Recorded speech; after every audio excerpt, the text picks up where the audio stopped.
want to stress, though, that any next steps will depend on the situation with the virus in Ireland. It is vital that we continue to slow its spread, that we don't ease up on our efforts. It is absolutely essential that we keep it up. Observing the 2-kilometre limit for exercise, the guidance around essential and non-essential work, and around cocooning. We know if you're cocooning that this can be very frustrating, but I would encourage everyone to stick to the guidelines. They're in place for your safety and that of your community. We're hearing from An Garda Síochána that there is ongoing high-level compliance with the current restrictions, and An Garda Síochána have asked us to thank you on their behalf for your ongoing cooperation and to ask that you continue to comply with the guidance. Continuation of health services. We would like to reiterate that GPs, pharmacists and hospital services are all still operating, and assessment for non-COVID-19 health problems. While we have had to make some changes within hospital services to adapt to the situation and postpone some services, the health service is here to respond to emergencies and urgent health needs. Emergency departments are open 24/7 for people who are seriously ill or injured and if their life is at risk. It's very important to remember that stroke and heart attacks are life-threatening medical emergencies. If you or someone else is showing signs of a stroke or a heart attack, don't wait. Call 999. Many people also receive healthcare in their homes, and we want this to continue. If you have a home health service or a visit from the public health nurse planned, it is important that you continue to have those visits. HSE staff are trained and taking the precautions needed to protect the patients and themselves from COVID-19. On the business side, the temporary wage subsidy scheme, the intervention introduced to support business and employees at this time of national emergency, continues to grow. 46,000 employers are registered with revenue for the temporary wage subsidy scheme. Today, revenue has generated further payments to employers under the scheme of £21.3 million. These payments will be in the bank accounts of the majority of respective employers tomorrow. The cumulative value of payments made under the scheme is now £321 million. Revenue have also confirmed that the zero rate of VAT may be applied on a concessional basis to the supply of personal protective equipment and medical equipment to the HSE, hospitals, nursing homes, care homes and GP practices for use in the treatment of patients with COVID-19. This applies where such items have been acquired either domestically or intra-EU. The items include personal protection equipment, thermometers, hand sanitisers, medical ventilators and specialist respiratory equipment such as respirators for intensive and sub-intensive care, oxygen therapy apparatus including oxygen tents and oxygen. This concessional treatment will apply from the 9th of April up to the 31st of July 2020, subject to review, and further information can be found on Revenue's website. Employees. Today, the weekly payment of $350 under the COVID-19 Pandemic Unemployment Payment Scheme will be processed for approximately 584,000 people. These payments will be lodged into their nominated bank account or post office tomorrow, the 21st of April. There are still a small number of people who have entered an incorrect PPS number or IBAN number, and the Department of Employment Affairs and Social Protection are contacting these people to obtain the correct information so that the payment can be made. The number of applications submitted online through mywelfare.ie is increasing, and this is the easiest and most efficient way of submitting an application. There is also an online facility to close a claim, for example, where an employer has claimed the temporary wage subsidy scheme or where a claim was made inadvertently. Community fora. I want to take the time to remind anyone who needs support at this time that the community call fora run by the local authorities around the country can provide a much needed lifeline. The fora are continuing to provide help to people all over the country. Yesterday they received 355 calls nationally. They made 106 follow-up calls to people who have contacted them. Nationally, since the 31st of March, the fora have received over 17,400 calls and have made over 8,000 follow-up calls.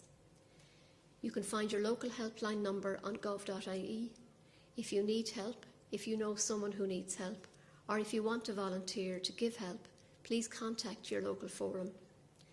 If someone needs information, reassurance, or just to talk, they can call Alone's national phone line on 0818 222 0245. And remember, Alone is there for anyone experiencing difficulties with physical or mental health, finance, loneliness, and any other challenges or worries. Transport.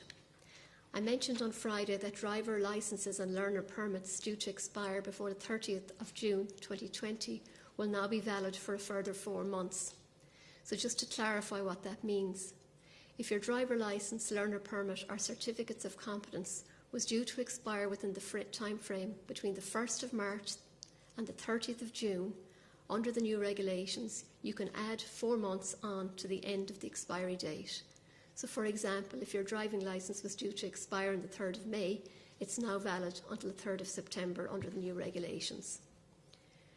Where a vehicle's NCT due date was on or after the 28th of March, that test date has been extended by 4 months.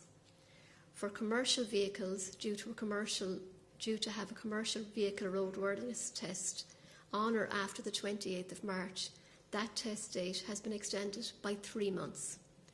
This will ensure that people don't lose out due to the temporary closure of the Road Safety Authority facilities, and it will in particular help to keep vital health and supply chain workers on our roads. Donation claims. The Competition and Consumer Protection Commission is advising consumers to be cautious of donation claims being made by traders when shopping for personal protective products online, such as face masks and hand sanitizer. Some online traders appear to be informing consumers that the personal protective products they are selling have been donated to hospitals and other healthcare providers. In many cases, it is unclear as to whether or not these donated protective products are suitable for use in healthcare settings and should not be considered as an indication of suitability or standards. In particular, if a consumer is considering buying hand sanitising products and they are concerned, you can check out the Department of Agriculture, Food and Marine's register for biocidal products. Only notified and authorised products listed on that department's register are legal for sale and use in Ireland.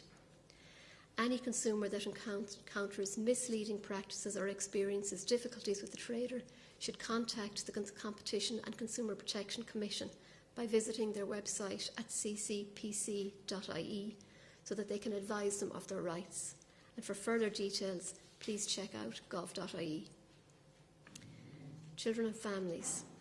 So just a small note for new and expecting parents to tell them that in order to facilitate social distancing, it will now be possible to register the birth of a child electronically, meaning there will no longer be a need to attend and to register in person.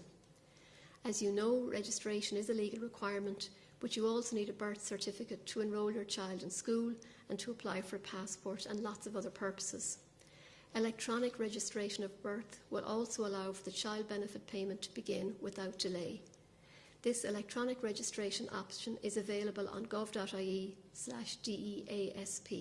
in the Social Welfare Schemes and Services link on the web page.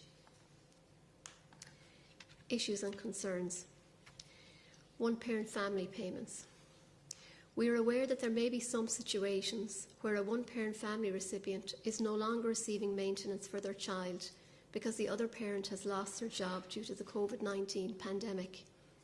In these cases, the Department advises that the one-parent family recipient contact their local intro centre and provide it with a letter stating that they are no longer receiving the maintenance payment. The Department will then revise their one-parent family payment on that basis for a period of 12 weeks. After that period, their means may be reassessed following a review. As the family courts are not hearing maintenance cases during the pandemic, this situation is being carefully monitored on an ongoing basis to ensure that those lone parents do not have to face any further difficulties or hardship at this time. Media reports in relation to direct provision. I understand that there may be concerns circulating today in response to some media reports in relation to accommodation centre for asylum seekers in Cahersiveen. It's important to note that the health authorities will only comment on a confirmed case or outbreaks of COVID-19 or any other disease if there's a public health reason to do so. We cannot give information about individuals or locations, but we can reassure everyone that a rigorous response to COVID-19 has been put in place across all emergency accommodation centres for direct provision. We are closely following the public health advice from the HSE and the National Public Health Emergency Team at all times.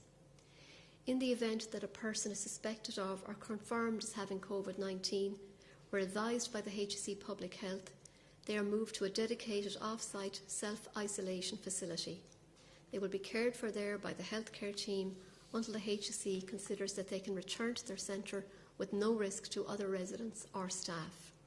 Since the 31st of March, 850 new beds have been secured to support vulnerable residents, to provide off-site accommodation for self-isolation and to help social distancing measures by reducing overall numbers in some existing centres. And finally, I want to clear up some confusion which has arisen in recent days in relation to the status of hardware stores under the current restrictions.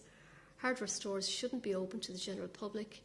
Such outlets will only open for emergency and/or delivery basis as set out in the updated retail services list, which is published on gov.ie, and that list remains unchanged. Thank you.